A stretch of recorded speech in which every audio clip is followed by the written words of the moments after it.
Pendaftaran program subsidi tepat untuk pembelian BBM bersubsidi, khususnya Pertalite bagi kendaraan roda 4, masih dibuka bagi masyarakat di wilayah Sumbaksel, termasuk Sumatera Selatan, Lampung, dan Jambi. Program ini untuk penyaluran BBM bersubsidi lebih tepat sasaran. Cahyo Niko Indrawan, Area Manager Communication, Relation and CSR Pertamina Regional Sumbaksel, mengimbau masyarakat memanfaatkan kesempatan agar BBM bersubsidi dapat benar-benar tersalurkan pada yang berhak.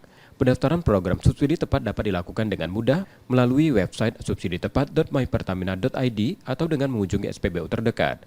Masyarakat diminta menyiapkan dokumen foto KTP, STNK depan dan belakang, foto kendaraan dari depan dan samping, serta foto KIR bagi kendaraan yang terdaftar, yang semuanya terbaca jelas dan digunakan dalam format foto atau JPEG. Setelah kendaraan terverifikasi, konsumen bisa mengunduh atau mencetak QR Code yang diterima untuk digunakan di SPBU Pertamina. Sampai September 2024, sekitar 131.402 pengguna Pertalite di wilayah Sumsel sudah terverifikasi dan menerima QR Code.